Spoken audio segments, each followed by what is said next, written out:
Please give a warm welcome to our guest speaker tonight, Ayaan Hirsi Ali.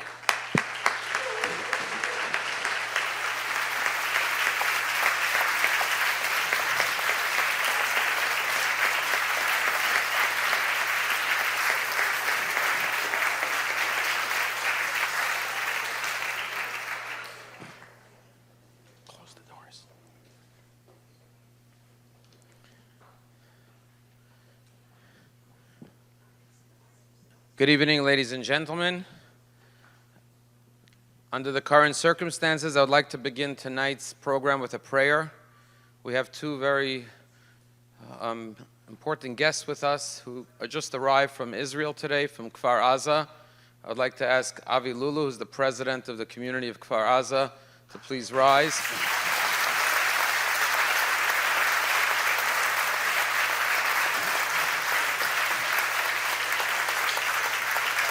And I would like to ask Orit Zadakovich to please rise.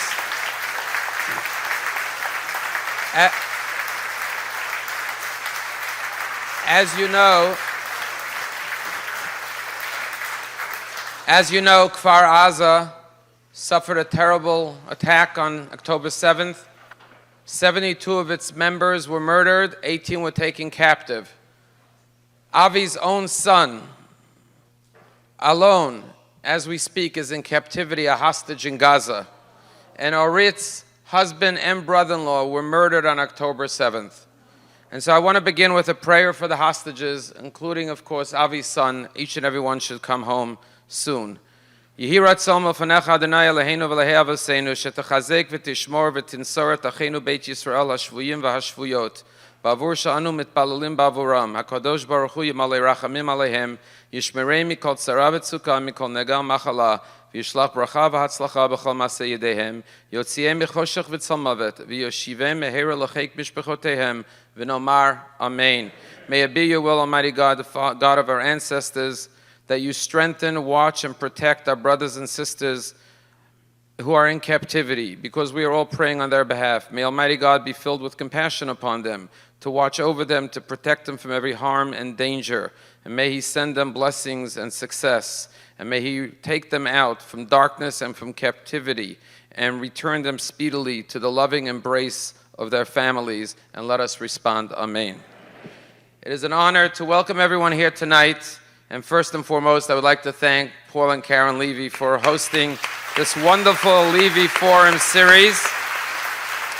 This is our second year, and we want to thank you for your generosity and for bringing such important speakers to speak about the most critical issues of the times that we're facing, especially now.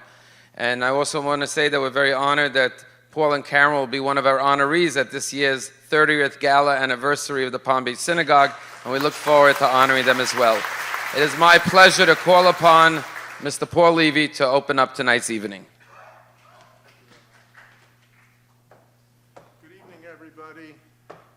Thank you all for coming. Take my glasses off.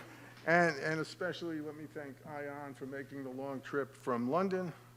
I want to thank Michael Polyakov, from whom you'll hear briefly after me, and ACTA in particular for making this event possible. Very thank you. Thank you so much, Rabbi Shiner, for welcoming us so warmly to Palm Beach Synagogue. As is said in the 23rd Psalm, our cup runneth over. It's nice to have so many people here. It's a great crowd. Palm Beach Synagogue, open to all, is becoming a crossroads in Palm Beach for not only spiritual growth, but intellectual inquiry. That's why we're here tonight. We have some exciting speakers in our forum this year. Each of them is always of interest, and their views are always timely. But with the events of the world weighing so heavily upon us all, every speaker, especially Ayaan, is of even greater interest tonight. While dialogue in the world is contracting, and too many are receding into parochial identity groups, now is the time for open discourse, the theme of our series. If, and I do mean if, there is a silver lining to world events, it is bringing people of goodwill together. all of us are talking more and are realizing more than ever how much we need one another. I hope you all enjoy tonight's program and return over the next few months to hear George Will, Glenn Lowry, John Bolton, and Bernard-Henri Levy. Again, thank you for coming, and now let me introduce Michael Polyakov, who is the head of ACTA.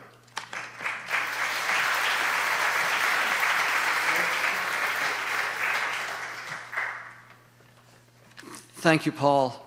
The American Council of Trustees and Alumni, or ACTA for short, in its 28th year, is blessed to have Paul on our board of directors, and we're blessed to be partners with Rabbi Shiner and his colleagues, and I'm feeling very blessed by having my colleagues from ACTA with me tonight.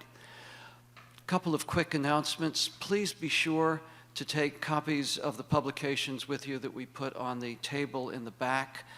ACTA had the privilege in 2016 of presenting its annual award to Ayaan Hirsi and her husband, historian Neil Ferguson.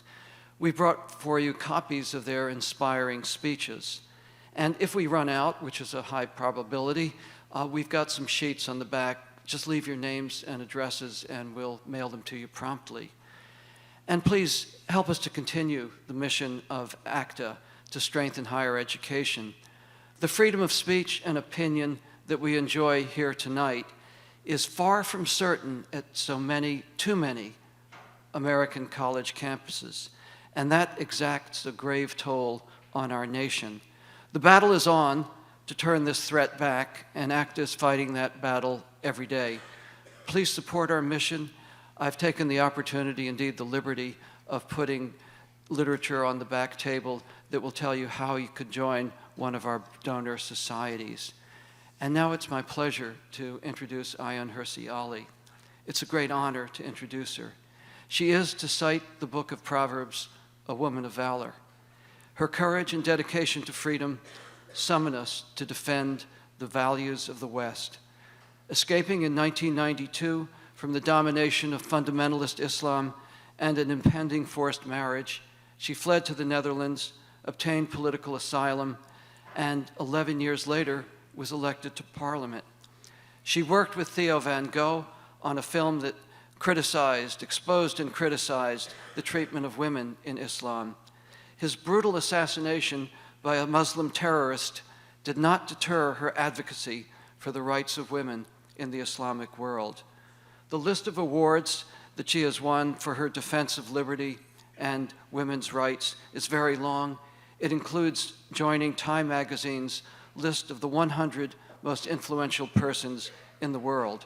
We're very fortunate to have this woman of valor and the board of her foundation with us today. And after our presentation, not surprisingly, she has kindly agreed to answer your questions. Please join me in welcoming Ayaan Hirsi.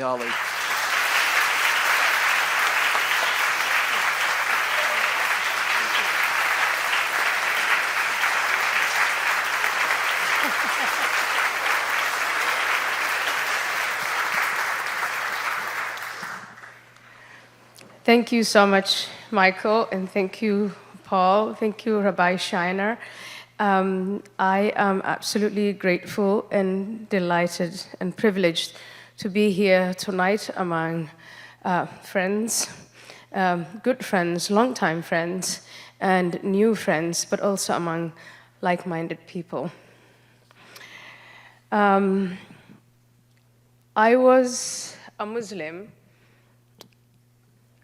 who came to the West in 1992 and assimilated.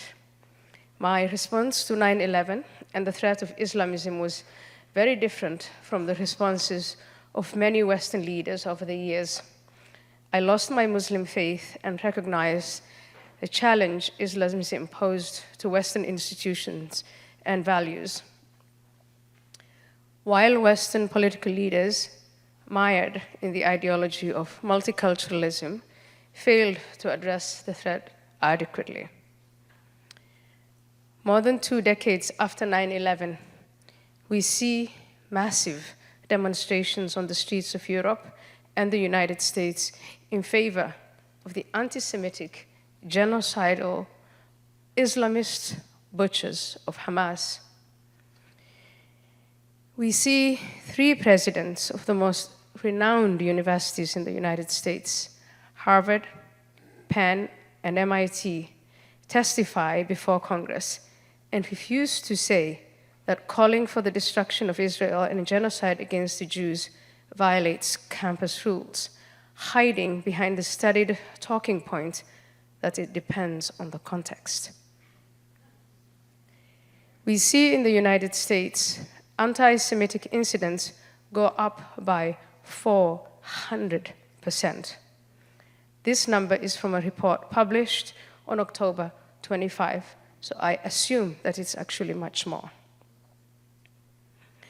How on earth did this happen? What's the solution to this moral and intellectual rot? Many of you might be familiar with my story, so I'll keep it as brief and to the point as possible. But I think it offers some perspective on our current predicament. I was born in Somalia. I spent my formative years there and in Saudi Arabia, Ethiopia, and Kenya. I was part of a clan culture where the bloodline mattered above everything else. My clan uncles were there to help us out with schooling, food, and money wherever we went. There was no escape from the clan, which was also in many ways a microcosm of Islam, the dominant religion of Somalia. Many of the clan rules, especially for women, were the same, and sometimes they were drawn from the strictures of Islam. The clan network helped my family to survive. My father, an anti-government dissident, relied on them for support, and the clan was at times generous and hospitable, and at times vicious and brutal, especially where the unwritten code of honor was violated. This was the case for girls. I was raised as a Muslim girl. I attended Quran school, and according to the values of my clan and my religion, I carried out the back-breaking domestic labor. Girls and women are there for marriage, for breeding, and for household chores and nothing else. Girls were seen as problems. My grandmother had a single son and 10 daughters. Do you know how she described them? She used to say quite openly, "I have 1 son and 10 problems." Girls were a burden, and the misogynistic culture of the clan and Islam was enforced by women as much as it was enforced by men. I, like the majority of other Somali girls, underwent female genital mutilation, or purification as it was described. That should tell you all you need to know about the status of women in my native society. Clan life based on Islam was a life of violence. I was beaten constantly as a child, and for many years, I thought that this was normal. Death was also normal. People died all the time of violence and of disease. From Allah we come and to Allah we return was a phrase I heard constantly. To this day, when filling out medical forms that ask about my family history of cancer and such things, I find myself unable to answer. Death was such a common occurrence in my early years that we barely bothered to inquire into its causes. When I was a teenager, living with my family in Kenya, along came the Muslim Brotherhood, incidentally, the Islamist group that spawned Hamas. The Brotherhood offered something more. It offered a life of service to Allah. I felt a glorious purpose. We had a mission to convert people to the true Islam. There was intellectual nourishment, or at least that's what I thought, because we were required to study the Quran and the Hadith. We were a community, a true brotherhood, united with a divine purpose. And Islamism went further than the passivity in the face of death that I had grown up with. It embraced death. To die for Allah was the most wonderful thing I could imagine at that age. I would be guaranteed a place in paradise. It was through clan life, the Muslim Brotherhood, and my Islamic schooling that I became an anti-Semite. The worst insult in the Somali community was to be called a Jew. Not that any of us actually knew one. To be called a Jew was so abhorrent, some felt justified in killing anyone who so dishonored them with this slur. I vividly remember sitting with my female fellows in mosques, cursing Israel and praying Allah to destroy them. We were certainly not interested in a peaceful two-state solution. We were taught to want to see Israel wiped off the map. The elimination of Israel was not a matter of if, it was a matter of when. For us as Muslims, Israel did not represent a territorial dispute. To want Israel's destruction was an act of worship. To entertain notions of a two-state solution was an act of sin, a transgression, a betrayal of God, His Prophet, and the Ummah. When I was 16, my teacher of religion was Sister Aziza. She read to us the Quran's lurid descriptions of the everlasting fire that burns flesh and dissolves skin, the place reserved for Jews, their eternal home where they belong. Our religious teachers described Jews as physically monstrous, with horns coming from their heads, out of which flew devils that would corrupt the world. Jews controlled everything. They told us, and it was the duty of Muslims to destroy them. We made no distinction between liberal and Orthodox Jews, or between Jews who settled Palestine and those who opposed the settlements, between religious or atheist Jews. We also made no distinction between adult Jews and children, male, female, mothers, old and young. To us, Jews were Jews, all of them evil and all of them enemies of Islam and all that's good, true, and decent. Our mission was to single-mindedly destroy them through prayer, through propaganda, and for those lucky enough to have the means, to kill them. It was a lot to take in for a teenager who read Western romance novels in secret. But to my shame, I believed those things. Much later, I fled to the Netherlands to escape a marriage arranged by my father to a man in Canada. Looking back, I recalled the violence, hatred, and discord of the societies I had grown up in. I was shocked by my new home in Holland. It was radically different from anything I had known.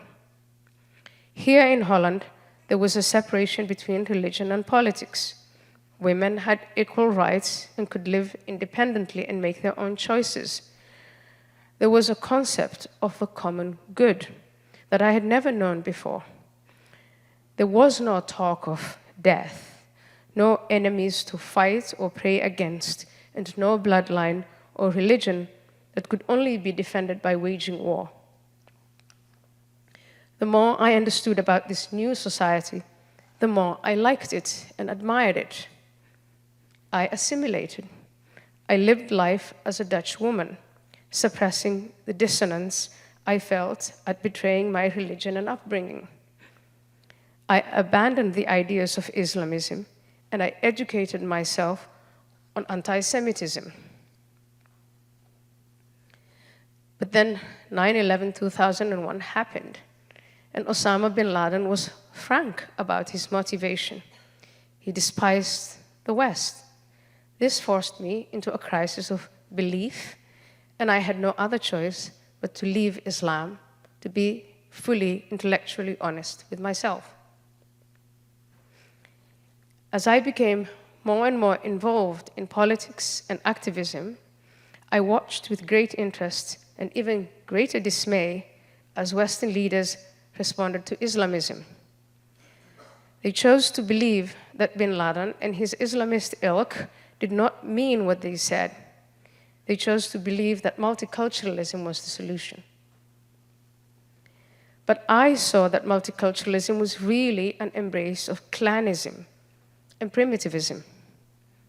It segregated Muslim immigrants into ghettos and allowed them to subject women to arranged marriages, Sharia law, and other abuses.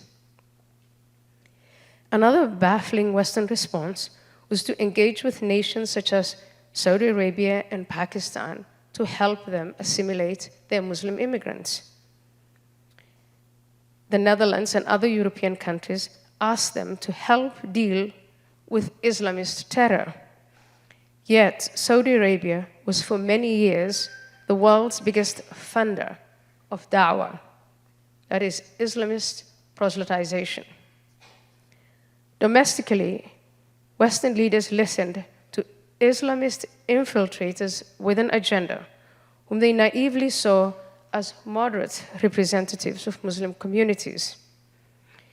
When asked about how to integrate Muslims in the West, these so-called community leaders unsurprisingly demanded separate Muslim schools, separate media platforms, separate courts, and a victim status to be protected from Islamophobia. In other words, the more the West tried to appease and collaborate with Islamism, the more the Islamists rewarded them with aggression and terror. And yet, they kept on with these wrong-headed approaches to the problem. When I left Holland for the United States in 2006, I hoped that America had learned from European failures. America did a better job of hunting down and destroying terrorist organizations like Al-Qaeda and ISIS. But America barely understands the concept of da'wah, or the web of Islamist outreach, propaganda, and web of charities that end up financing Hamas and other terrorist networks. America also fails to deter the Islamist regime of Iran, having bought into the false posturing of that regime to enter into negotiations to stop its nuclear program. Now, on the internet and on Western soil, Islamist networks of recruitment and funding are entrenched. As Sam Westrop of Focus on Western Islamism has recently discovered, over $260 million are sent through the 501c system to Hamas-aligned charities in the United States, provided by corporate foundations, employee giving schemes, partisan community groups, and a powerful array of Islamist grant-making foundations that make use of a largely unregulated nonprofit sector. $260 million. Just think about what Hamas is doing with that.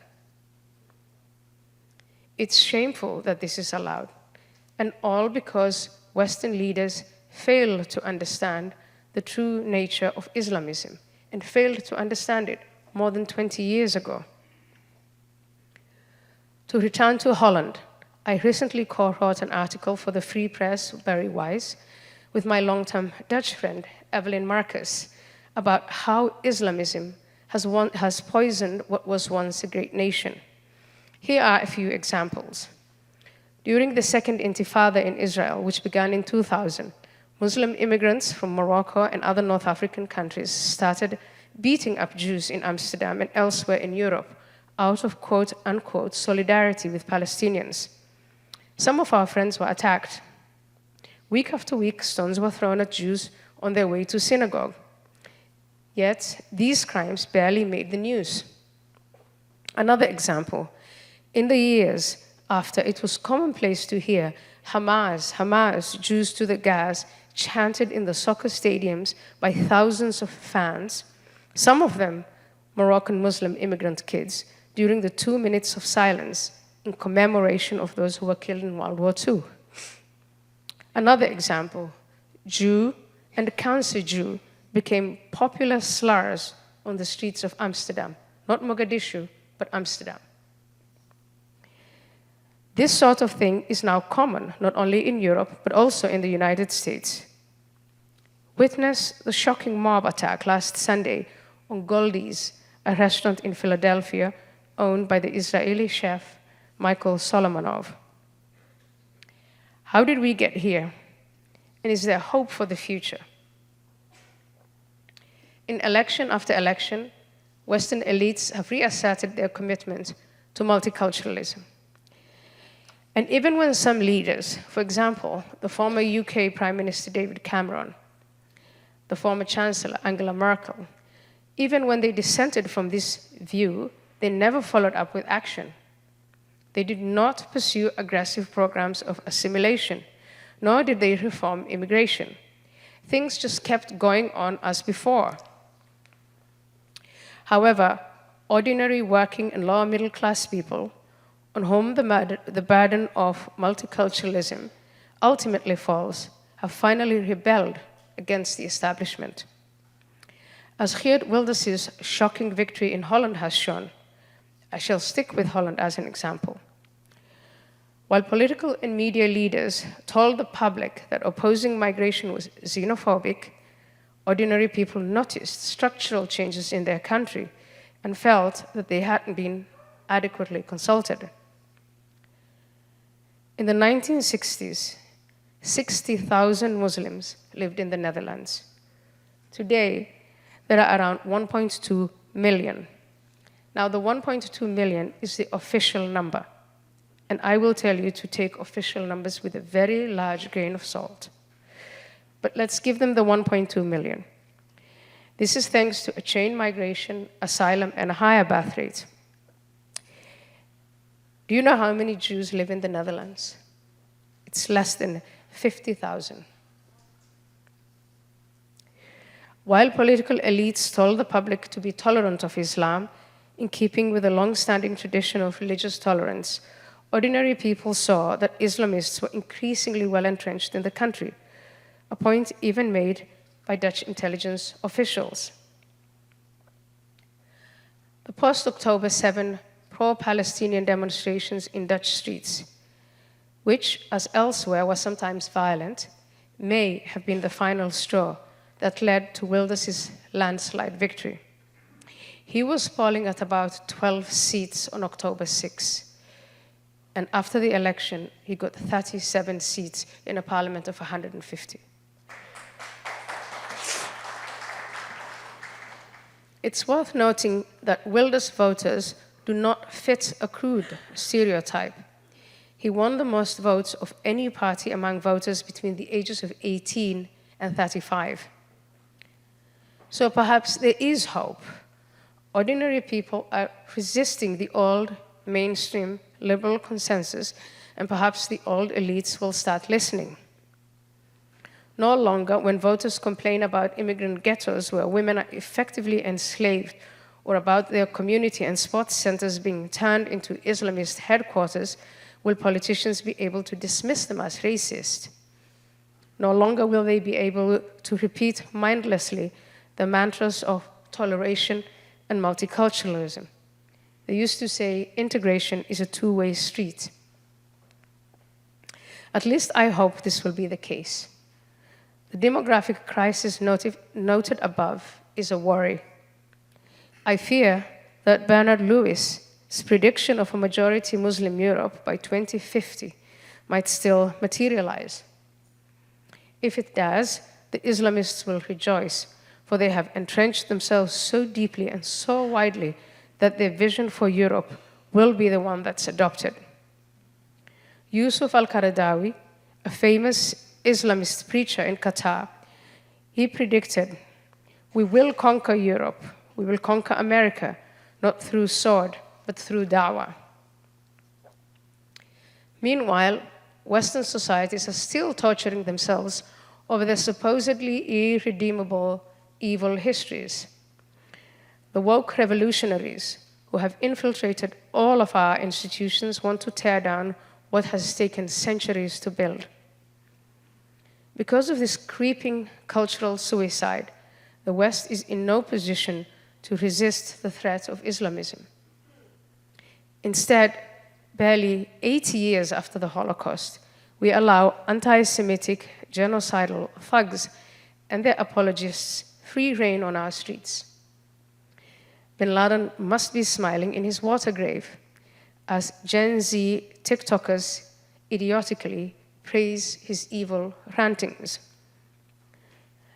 The only solution is to sound the alarm and to restate the Judeo-Christian Western values that have benefited us all so much. We must be loud in speaking up against the wrong-headedness of the policies of our elites. We must be proud of our heritage, and we must champion it. We must show Gen Z that the world would be a dystopia if the Islamists won.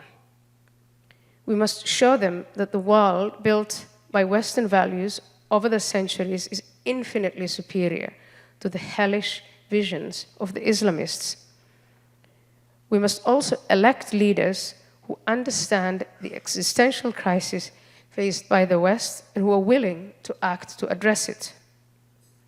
In short, we must fight for our values wholeheartedly and unashamedly. Only then will we have a chance of saving the West. I have seen the alternatives to our society. I have lived in that Islamist dystopia, and I do not wish to see our society make the same terrible mistakes. The wonderful societies I found in 1992, which immeasurably improved my life, seem to be vanishing before our very eyes. Let's act before it's too late. Thank you. Thank you.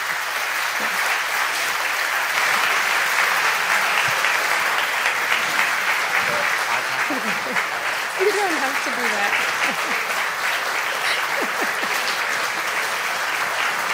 Thank you.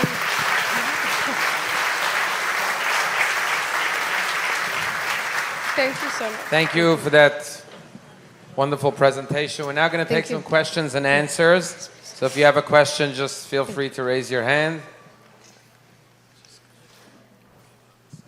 Hi, Ayaan.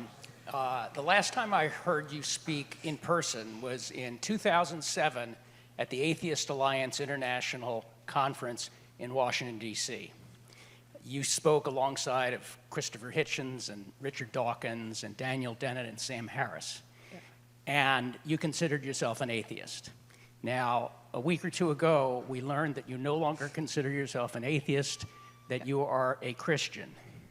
And your article dealing with that was a bit vague. It was sort of hard for us, atheists, to understand exactly, atheist, 100% Ashkenazi Jew, 100% atheist, 100% atheist, okay. Nevertheless, it was hard for us to understand exactly what you were adopting of the Christian religion, the supernatural aspects of it. Can you go into a little more detail of what you really believe about the Christian religion and about Jesus? Thank you for that question, and you're absolutely right. In 2007, I was with Hitchens and Dawkins and Dennett and Sam Harris, and I was promoting atheism, and I can explain my part in that. I was reacting to the religion in which I was raised, and at that point, I preferred atheism. As I evolved and lived and went through personal growth and growing pains, I have come to realize that I have spiritual needs. And the article was vague because it's not clearly defined to me exactly. I can't give you the clarity you're seeking because I don't have that clarity myself. But one thing that I'm clear on is that atheism and the core of atheism is in the end nihilistic. And I think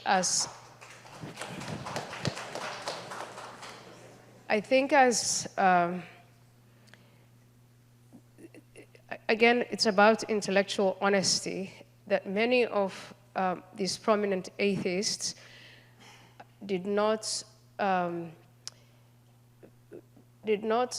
acknowledge the tribute that the Judeo-Christian values and the institutions that are born out of those values have achieved.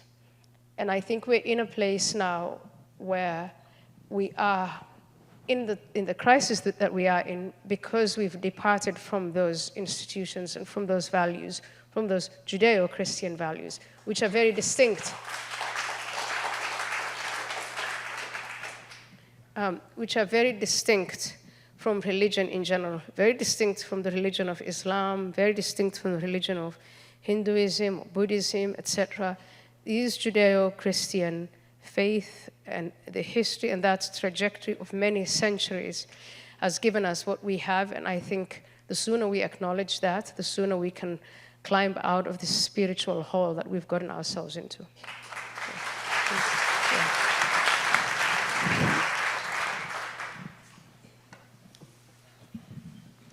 Thank you for your presentation. What differentiates you compared to many new Muslims in the New World, like an Ilhan Omar, or young generations who are already growing here and they still are not assimilating and are full of hate?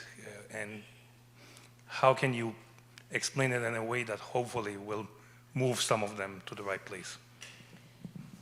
I think what distinguishes me from, let me first start by saying I'm not the only one who made this transition. There are so many Muslims from the Middle East and South Asia and Africa who have come to America and come to European countries and are full of gratitude for what they have found here and mean absolutely no harm at all. But, and this is why I make this distinction between general Muslims and the Islamists with a political agenda who want to destroy us. But I think the main distinction is I've been forced, I have gone through that dissonance of wanting to reconcile being a Muslim with being an independent woman and having an independent mind of my own. And I don't know how the others do it, but I couldn't do it. And I still have to go through the question that you asked just now. You know, what exactly is my moral framework? What do I've got this, I just have this need for this clarity. But I also can't close my eyes to clanism and tribalism and Islamism and pretend that there's something there that we are not seeing, something valuable, and come to the West, partake of only the material and economic fruits, and just say, but the principles and the values, those don't matter. I think that's the main distinction, and what also I think distinguishes me from, as I explained in the speech, is I was once a member of the Muslim Brotherhood, and I know what those values, I know what they're all about. And I think the message of death is a message I completely reject. I have come to embrace Western values because it's about this Judeo-Christian values that I just discussed. It's a message of life, and it's trying to achieve the greatest good for the greatest number of people and build institutions that reach to that. I'm also impressed more than anything, for instance, about how Westerners can get worked up, not only about human rights, but about animal rights. And the environment, I think this is, in terms of moral progress, these are huge steps. And you can't just sidestep them and say, we Muslims, we also like animals. Yeah, we like to eat them, but we don't protect them. Yeah. It sounds like, to me, that Islam is incompatible with pluralistic societies. Are we doomed to warfare between pluralistic democracies and Islam? We're not doomed if we fight. I think that the problem, the reason why we are where we are is not because the message of radical Islam is any different or better today than it was in 1979. The reason why we are where we are is because we decided to abandon our own values. And we had a red line, in 2001, when 9/11 happened, I remember that there was a clear moral consensus that what happened was wrong. There was no ifs, no buts. And now, only 20 years later, on the most privileged campuses, that's where you go for knowledge and wisdom, Harvard, Penn, Yale, Brown, and so on, they're saying, yeah, well, there is Islamophobia and there's anti-Semitism, and they're equally the same. That's not something they did to us. That's something we did to ourselves. Yeah.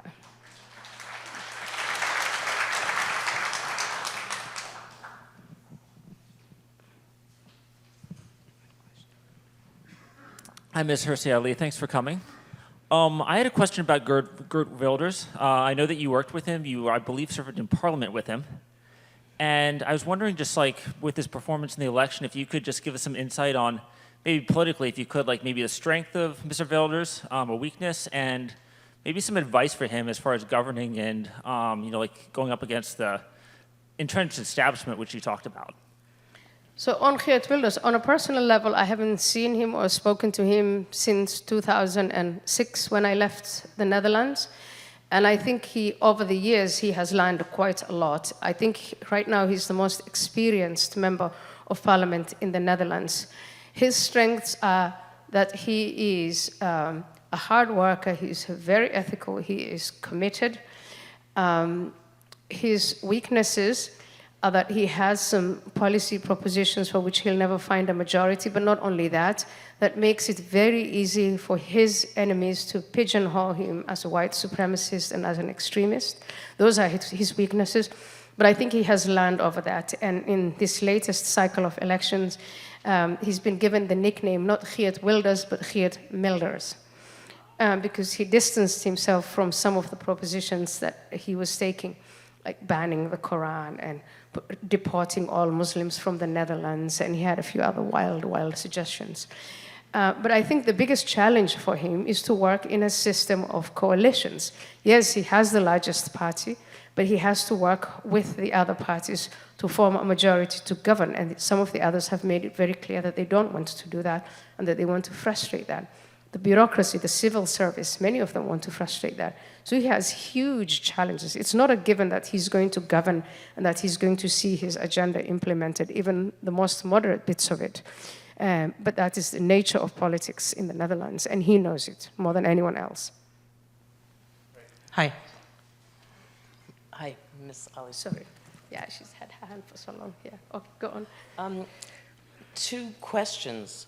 I've been reading your pamphlet, Preserving the Values of the West, and you write that university is a place where knowledge is imparted to students, and students hone their critical thinking skills so they're able to discern what is true from what is false. Yeah. But you just said we've created it. But what the media is saying is that even before October 7th happened, all literature and information was disseminated to the American colleges. So if that's true, did we create it? But really more importantly, how can we stop it? And in the same vein, you were indoctrinated to be an anti-Semite as a child, and it's still happening in the classrooms, in the textbooks. The Holocaust is no longer taught in Arabic countries. How can we prevent this current generation from continuing to be anti-Semitic and anti-Israeli? Yeah. So the university bit, that is the easy bit. From, I would say, since the 1960s, there were forces that were active on university campuses and that saw university campuses as a place of engaging in politics and transforming young, impressionable minds into the kids that go to university. Eventually, they're going to be the elites of our society. They're going to take leadership positions. And these radical left Marxist groups that were active on university campuses, they saw the opportunity to indoctrinate rather than educate. And when I say we allowed for that to happen, there's been a great deal of writing that was, criticizing and alerting the wider public to what was going on campuses and the decline in education, the decline in critical thinking, the politicization, the removal of classical texts. All of this was going on. I think it just happened at a very fast pace since the last decade, maybe decade and a half. When I say we did this to ourselves, what I mean by that is it's not some external force that came from the outside. It's not the Islamists that have corrupted our universities. We did it ourselves. The indoctrination, I was indoctrinated in the mosque and at school, in the neighborhood. It were people who were dressed up as good people. They came to talk to us at first about charity and about being a good Muslim, about helping others. It's only later on that all the hate and the death was pasted onto this. And I think the more we find out, the more we learn about who they are and how they operate and the platforms that they use. They have online on top of everything that they had. The internet is now their tools. I think that gives us the opportunity to name them, identify them, shame them, develop a counter-narrative, and then put an effort into educating young minds, whether it's on TikTok, on university campus, or from K to 12, so that our kids know what critical thinking is and that they can independently discern these things. When you're told to hate Jews, I didn't have that independence as a teenager. I didn't have the alternative message to say, what these people are telling you, you should take that maybe to a parent or to someone else, maybe put question marks on what you're being taught. I swallowed it whole. And I want to point out there should be a difference between growing up in Nairobi, Kenya, and going to school in Massachusetts. There should be, we always say, let's address these issues through education. This is what's going on in the education system. It's in the education system that our kids are being indoctrinated, not educated. And I think it's something we stand up to. Yeah.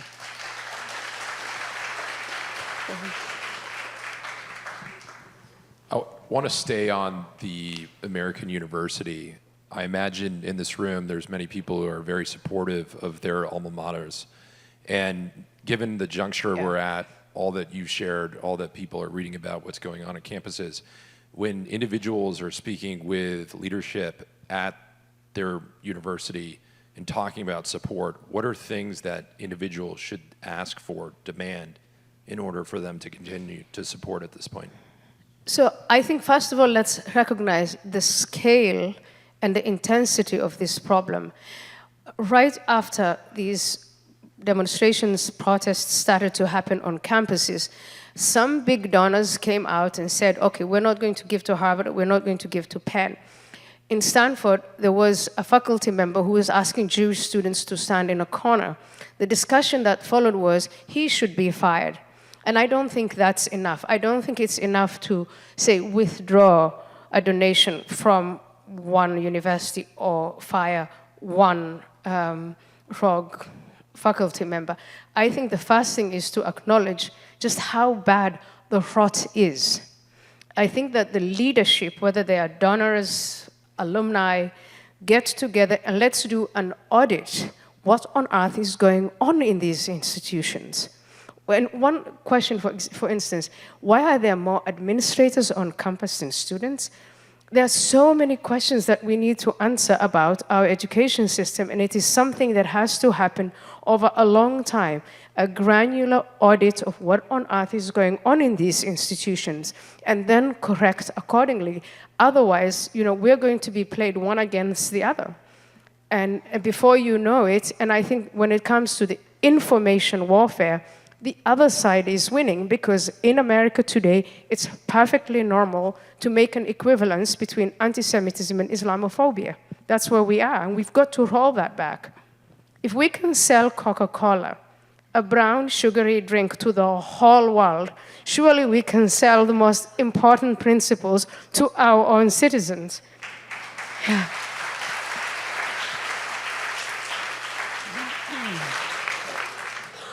Excuse me, Ms. Hirsi. A woman speaks. Thank you so much for your presentation. What I want to ask you is, when you were with the Klan, when you were growing up, Yeah. who came to support the women, Muslim women who were going through what you were going through? And I take pause, and we're all so disappointed in the reaction, or no reaction, and no commentary by all the women's organizations, Yeah.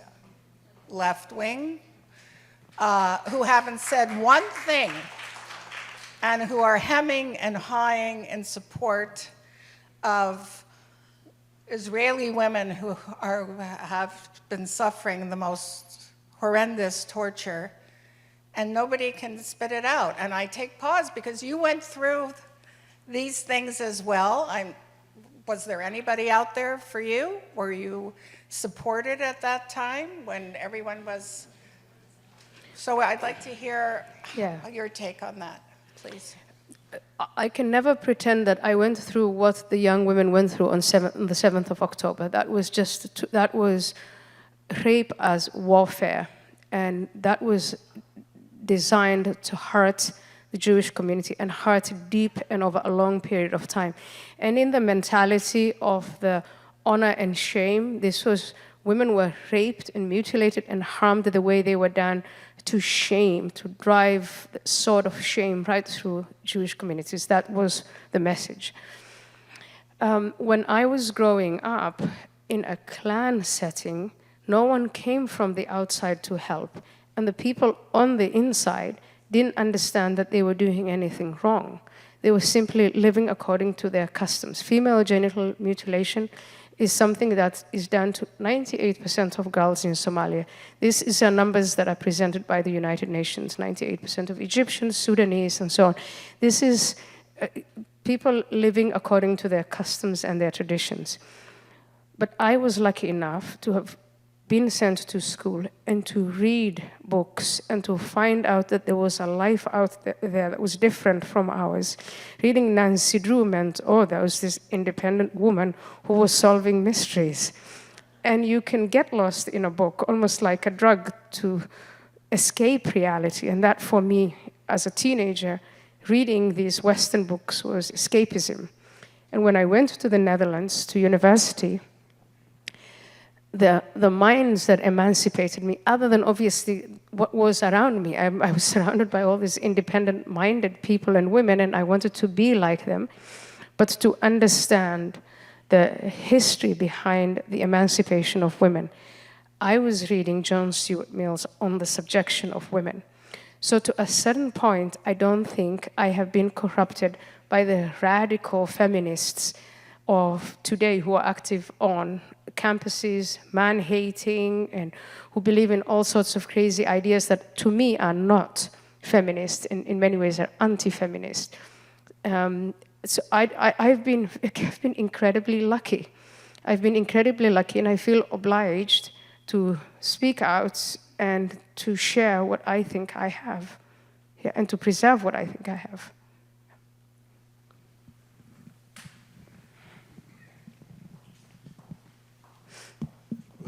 Thank you. Your story is fascinating. Can you share a little more about us? How did you escape? Why the Netherlands? Do you have a family? Have you ever experienced discrimination yourself? Yeah, thank you. I've written all of this. I've written all the answers, most of the answers to these questions in a book called Infidel. But I escaped the forced marriage. I was on my way to Canada. This is in 1992, July. And I went to the Netherlands because I had a travel document that gave me, with a visa stamped on it, and the visa gave me access to Germany and 4 other countries, and the Netherlands was the country next to Germany, and so it was convenient. I didn't choose it for any other reason other than that it was convenient. And I was very lucky to have gone there and to have started my life there. I have a family now. I'm married. I have 2 little boys. Yeah, I'm now, thoroughly westernized. Yeah.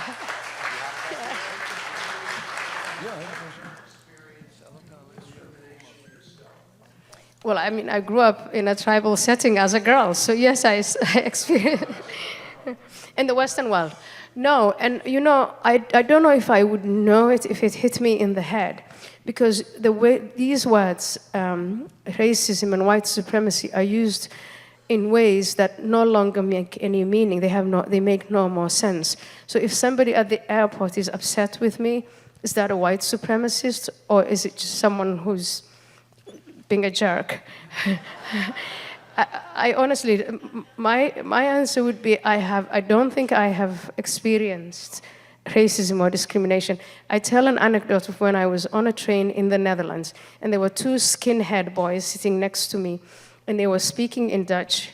And I think once they realized that I understood what I was saying, they seemed to be very embarrassed about what they were saying. So that was the extent of racism that I overheard. But not something directed at me. I don't think I've ever been denied a right or a privilege that I share with everyone else on the grounds of race in the Netherlands or in America. Yeah. There are no doubt many Muslims in the West living legally in the countries in which they reside, following the laws, but nevertheless devoted to the overthrow of Western values. How do we deal with that? I have seen discussions that they quietly feel they will win the demographic battle, and then legally, democratically proceed to take over the West. How should we think about that?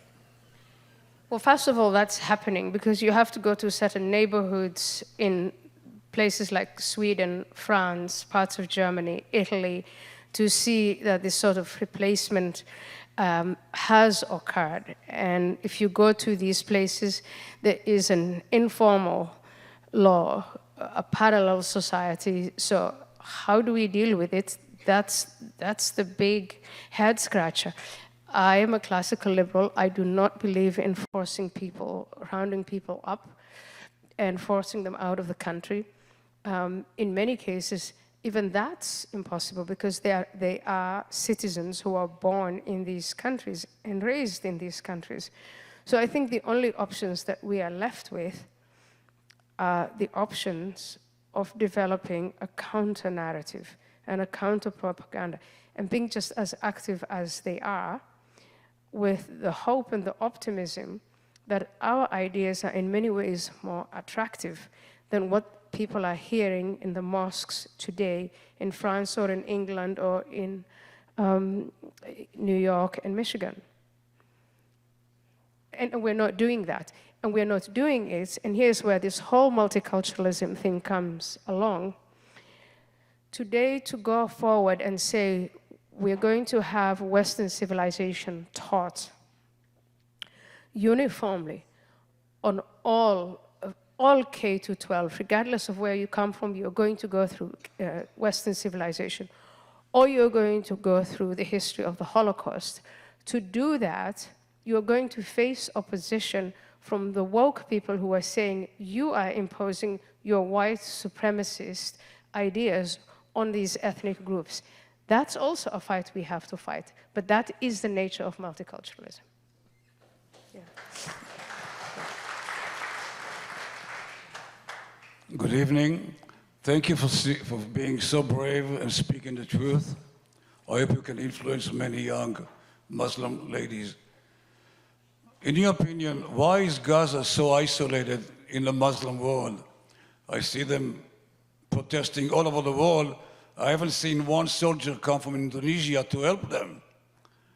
That's my first question, why they're so isolated. The second one, in your opinion, why the Israeli Arabs, the citizens of Israel, are so quiet, supporting Israel actually, and are not willing to fight, not to help Gaza? Could you answer those two questions, please? I cannot answer the second one. I can't even attempt to answer that second one.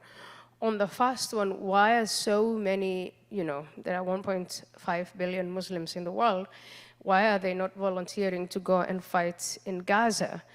I think that if you look into Islamist literature, what you're going to find is that the inhabitants of Gaza are seen not as human beings, and this is again where embracing death comes into the narrative. They are martyrs. They are considered to be the lucky ones who are, to be killed by the Jews, you go straight to paradise. It's the people of Gaza who have been, you are a baby born in Gaza, and the likelihood of being indoctrinated with the idea that you're going to die killing Jews, that is your fate.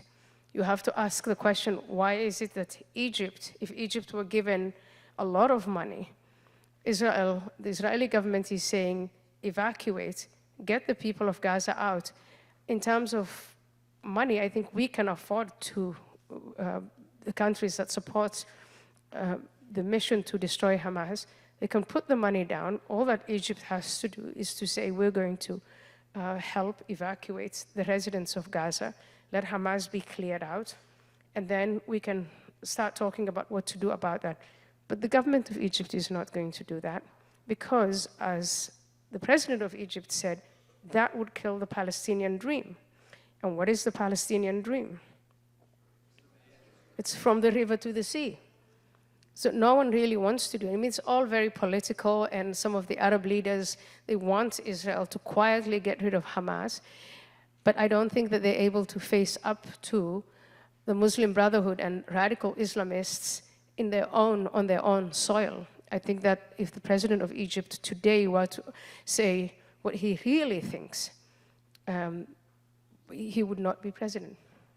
Yeah. Take one last question. Okay. Probably die, yeah. Thank you so much for your intellect and courage. As a last question, can you please talk about what you would do, your thoughts about the UN, and if you could, and were in charge of one of the democratic countries and had a voice, what you would advise?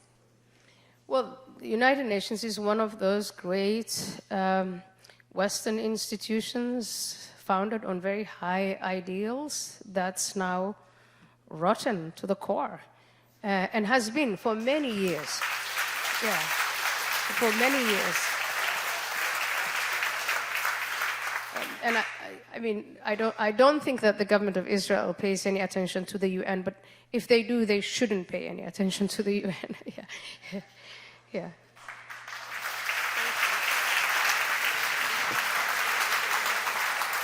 Ladies and gentlemen, I'd like to thank Ayaan for her brilliant presentation and for having the courage to stand up, especially at Stanford. And I want to thank everyone for attending. And I want to remind everyone that tomorrow night is the first night of Hanukkah. And if there was ever a time that we need light in the world, it's this year. So join us tomorrow night at 5 o'clock in Bradley Park, 1 block over, where the president of Kfar Aza, Avi and Orit, will help us light the menorah and let us transform the darkness. Thank you very much, everyone.